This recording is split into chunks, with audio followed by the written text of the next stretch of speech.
if you're somebody who actually still uses the mail, you have real paper at home and a pen, you haven't written anything in a long time, you want to see if you still know how to write, then you can send me a letter and practice. P.O. Box 3355, Denellen, Florida 34432. Send me your loose pocket change. Send me a winning lottery ticket. Send me some seeds. I've gotten some seeds. Actually, these pigeon peas that Sylvia sent me, I learned are great for chickens. So we can start growing our own peas to feed the chickens.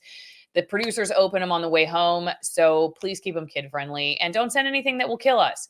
P.O. Box 3355, Denellen, Florida 34432. We're going to go over to subscribers only now. Please remember also, if you're somebody who has dental issues, especially, I have a great product that I've been using for a long time, greenpasture.org. If you use promo code Alison, you get 10% off your order. I've been taking the fermented cod liver oil butter oil blend for a long time. It helped me heal cavities naturally. It's a blend of fermented cod liver oil along with the butter oil from cows on spring grasses. So it's extremely high vitamin D. It's not like vitamin D added. It's like the real deal. And the fermentation allows for your body to absorb it better. It's just an all-around great product. High in omegas, high in DHA, high vitamin D. And I really cannot recommend this product enough if you're something, not just for dental health, but just generally speaking, brain health, immune system, all kinds of stuff. My kids take it. It's a really great product. Greenpasture.org and promo code Alison. The Biden drama continues. And Bill, I think this is a coordinated attack. And maybe you and I are going to disagree on this one. And I'm going to tell you why I think this later in the show. But I do not think that all this questioning of Biden's acuity and the debate performance, I'm not saying he is even with it enough to have faked the debate performance. I'm not saying that. I'm just saying that all these people now questioning Biden being able to be president because of cognitive issues, I just don't buy that all of this has just arisen organically because of this debate. I honestly, personally think this is a hit job on President Biden. I'm going to tell you why later. But the first thing we're talking about here today is the fact that he did interviews with 2 radio hosts, and essentially the campaign, Biden's campaign, fed the hosts questions. If I understand correctly, gave like a few questions, like this lady we're talking about today, who is a radio host in the Philadelphia area of an independently Black owned, or they were calling it a Black newsroom. But you're right. It is Black owned, Black operated. Okay.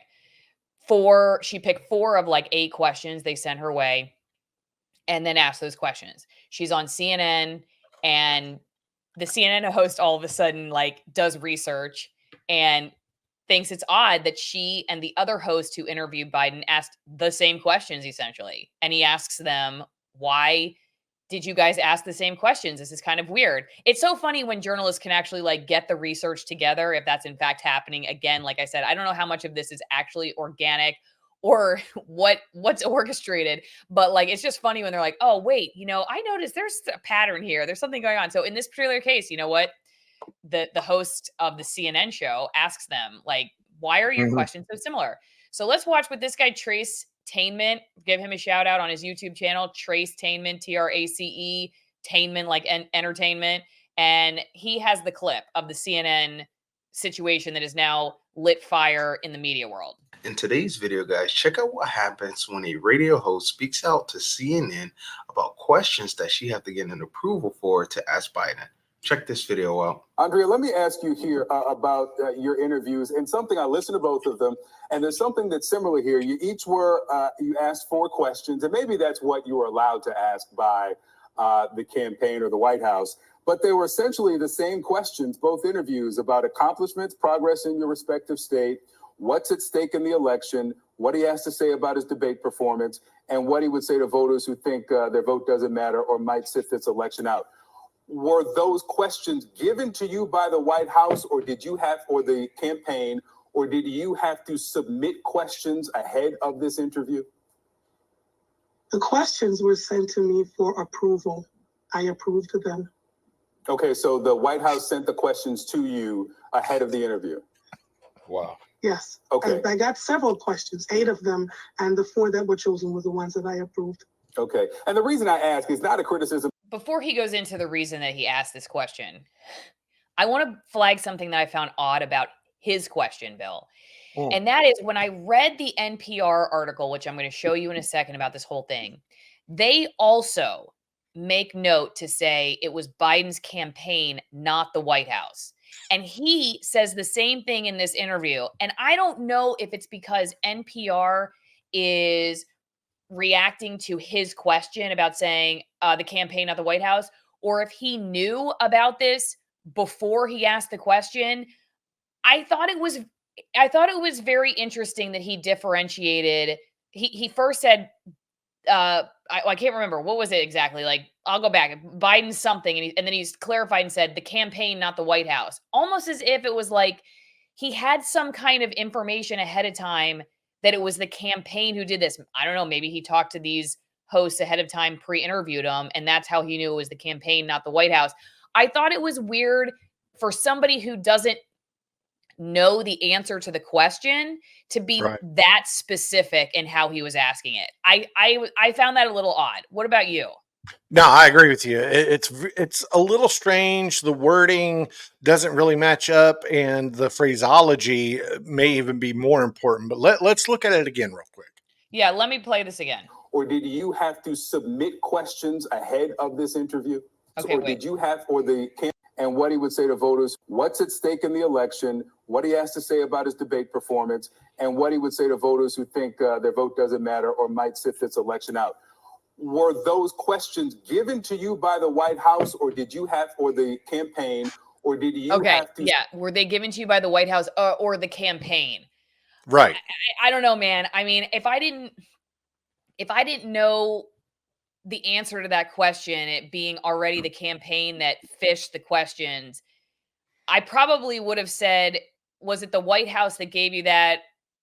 Or was it Biden's people or something? I don't know if I would have been as specific. I'm not trying to put myself in his position and try to read his mind or anything. I'm just saying that the way he kind of corrected himself there makes me think he knew something ahead of time about the answer to his own question. That's all I'm saying. Yeah, okay. I kind of get what you're saying, but you know, journalists are not journalists nowadays like we remember them, and some of these journalists sometimes can just forget or misspeak very easily. So I'm not ready to say he's in the Illuminati or anything. Oh no, I know. Yeah. I'm just saying, I just think maybe this event has been, it's been kind of broadcasting, and the commentating about it is like they just slipped up or something, that they did this interview and he just happened to ask this question and the truth came out, and then boom, all this stuff happened. Right. And I don't know. I think it's just fair to ask, like, okay, did he already kind of know the answer to this fateful question when he was asking it? And maybe just as simple as like he had pre-interviewed his guests and they said ahead of time, look, this is what happened and this is what I'm going to say. So then he knew to say, oh, it was the campaign, not the White House. I just thought it was interesting that, like, yeah, not just that he did that, but like NPR said the same thing. Just throwing that out there. I'm not saying it means anything. Just throwing it out there. Okay, let's watch the rest of this again. Submit questions ahead of this interview? The questions were sent to me for approval. I approved them. Okay, so the White House sent the questions to you ahead of the interview? Wow. Yes. Okay. I got several questions, 8 of them, and the 4 that were chosen were the ones that I approved. Okay. And the reason I ask is not a criticism of either of you. It's just that if the White House is trying now to prove the vim, vigor, acuity of the president, I don't know how they do that by sending questions first before the interview so that the president knows what's coming. Let me play. I just say that, like, I'm not totally sure, again, what happened, but it almost makes me wonder if that's one reason he even had these hosts on the show. Maybe, like, he knows them personally or something. I mean, there are a lot of media people that know each other, especially if you're like in the National Association of Black Journalists or something like that. Everybody knows each other. And it just makes me wonder if, like, he even maybe had him on because he knew ahead of time that this had happened and he wanted to shed light on that. Because I don't know. I mean, it's very perceptive of him if it happened organically. Maybe it did. Maybe, they know each other and they're talking about this kind of stuff behind the scenes and they're like, oh yeah, well, yeah, he fished us the questions. I mean, how'd you score that interview? Can you just see you and me texting about that, right, Bill? Wow, Bill, you scored an interview with President Biden. It's really weird because your questions were the same as James O'Keefe's. Why did that happen? Oh yeah, well, it's because Biden, he gave us the questions. And so I don't know. I could see that happening. Oh, Bill, I got to get you on my show. You got to talk about that. And then I'll act like the question just came up. Yeah. I don't think there's anything crazy about the coincidences. I will say this. There was a huge backlash when all of one of the companies, maybe it was Nexstar or the company that out of Baltimore that owns a bunch of TV stations. Shoot, not Nexstar, but the other one, Sinclair. Yes, I think it was Sinclair Broadcasting that put out, that big giant commercial about misinformation and everything and had their news anchors voice it. And, it became infamous with all these news stations putting out the same PSA about misinformation or information or news or whatever. So, that stuff happens. It used to be, especially in the beginning of the internet days, when it comes to journalism, the whole copy and paste thing, news producers were fired if they were caught copying and pasting the script that NBC or CNN had fed with their story. So, and nowadays it's almost an accepted practice because, this 19-year-old journalism student who's working the night shift because that's all he or she can, do, that's the only time they have available, and they're trying to put on a 3-hour newscast by themselves, and they can't come in until 11 o'clock or midnight because can't give them overtime hours. So I don't want to look into this too much because we've seen this happen so many times before. I just don't think there's any kind of Illuminati or conspiracy here. Okay, I'm going to address that in a second. However, I do want to let you know that if it feels like watching what Biden's about to say or the question asked is like you're drunk, it's not. It just feels that way because you know what? You're not drunk because you're drinking AlisonWinePromo.com, and you don't have to drink a lot of it to have a good time because this is amazing wine that comes from amazing vineyards that are extremely unique. Like there's like a handful of them in the world. And not only does it support my channel, but it will make sure that you have a gift for every awkward party you ever go to for the rest of the year, birthday parties, birthday presents, just whatever it is. You will show up with an amazing wine with amazing story. It helps support the show. It's a pro free speech company, and they go all over the world. They send this one guy all over the world. He risks his life to find the best grapes, the best vineyards, the vineyards that have been around over 200 years, the vineyards that are at 9,000 feet, that are in literally the middle of nowhere. Your palate will thank you. Alison will thank you. Please go to AlisonWinePromo.com, sign up for the wine club. You get 6 bottles of wine every 3 months. And we're going to be all getting the same ones at the same time. I actually have one right here. Hang on. Okay. From Chile. All right. An amazing wine from Chile. So we got Chile, we got Argentina, we got, I believe, Spain, France, Italy. They're all represented. AlisonWinePromo.com. So go check it out. The reason why I think that the drama around this is very odd. I'm not saying that this guy is Illuminati or anything. I wasn't trying to say that. I'm just trying to say I do think there's more to a lot of these stories that make headlines than we see. And maybe it's as simple as, like I said, these folks are friends and he got him on his show and was like, asked this question that just seems like he may have already known the answer to. I don't know for sure. Or maybe it was just a coincidence because you're seeing all these like shocked headlines. And actually, Bill, to your point, you're right.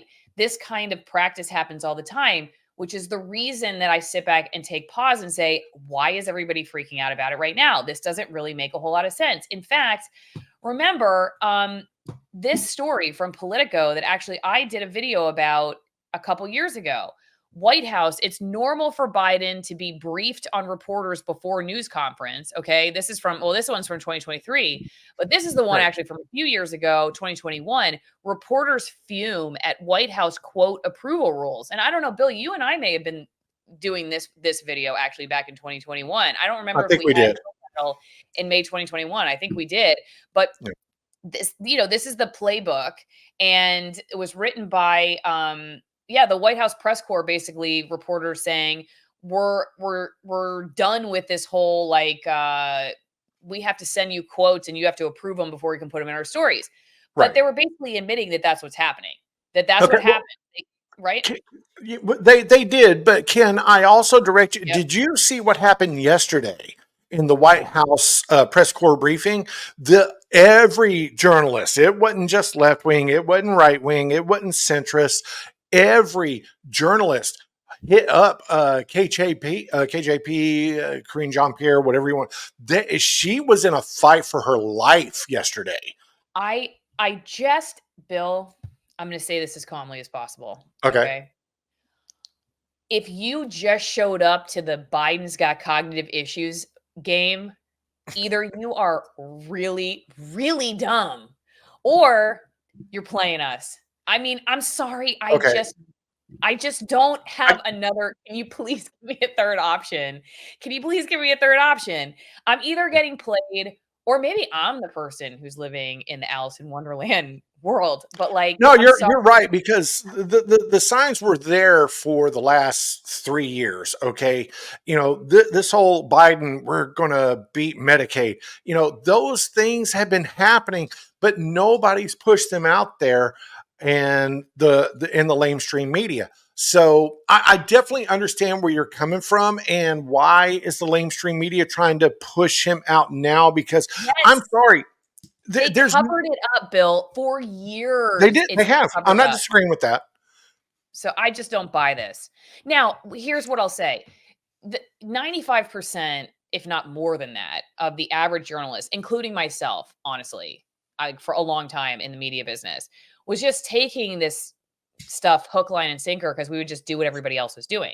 It was like, oh, well, look, our affiliate, our parent company, they're questioning Biden's cognitive ability. So we're going to do a story about it. We're going to go stand outside Walmart, and I'm going to ask Joe Bob and Jill Bob what they think about it. And then I'm going to put their sound bites together, and I'm going to say local Seattleites react to Biden's cognitive ability. And I'm going to act like that's news when it's not news. I'm just following the safe, like how birds fly in a V.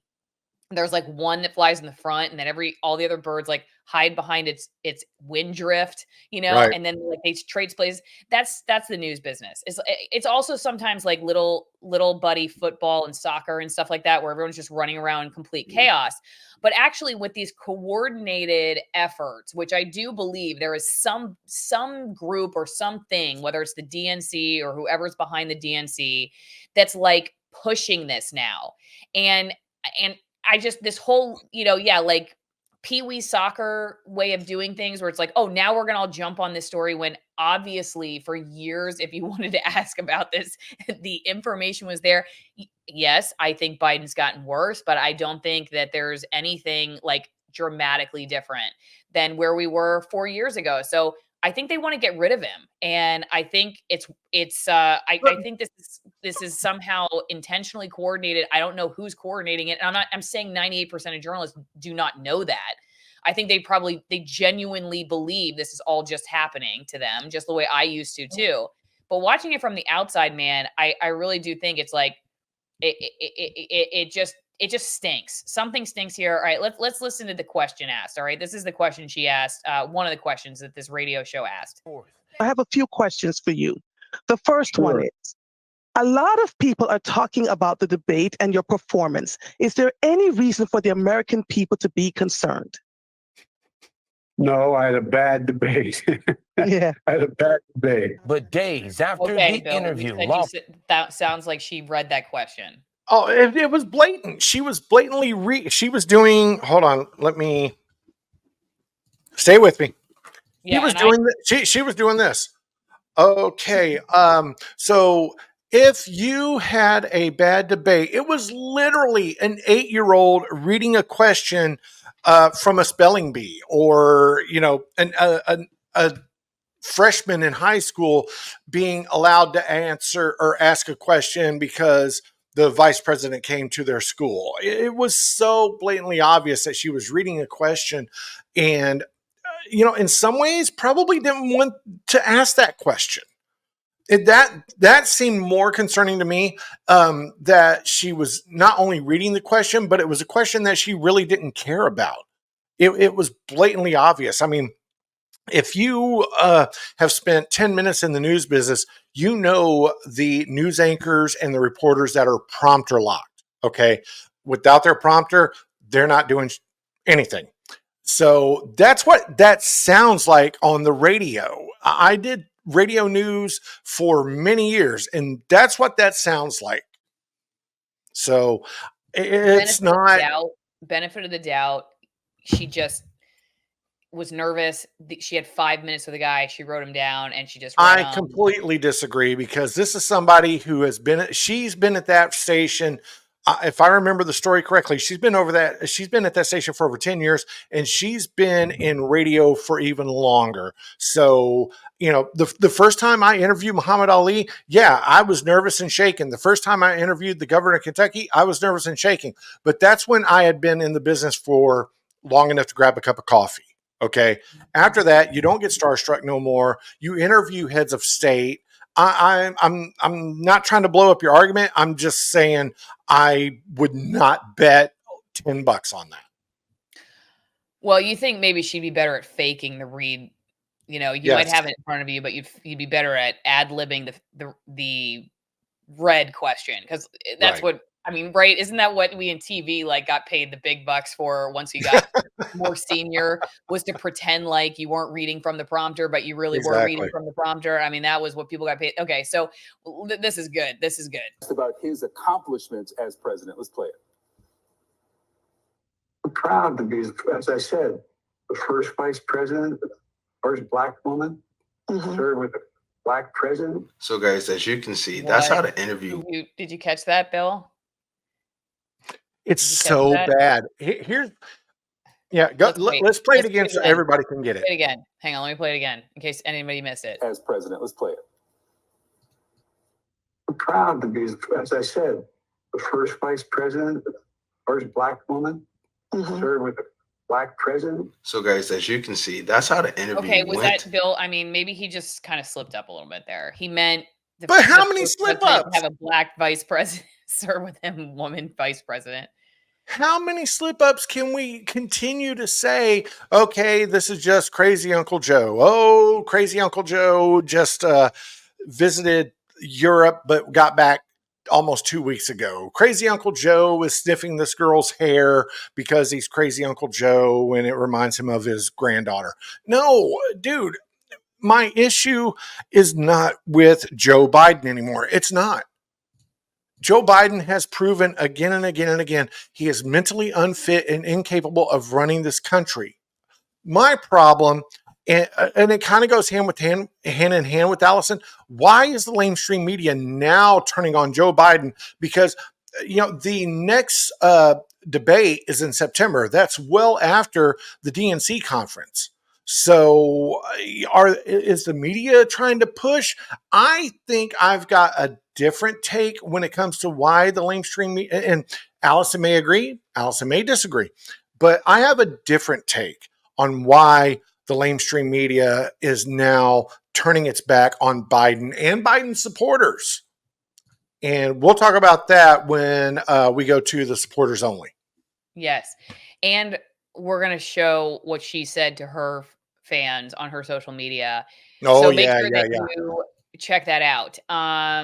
Birch Gold is stuck around for another month, thanks to Bill and others who texted Alison, ALISON, to 989898 and got their free no obligation info kit on what it would be like to transfer your IRA or 401k into physical gold.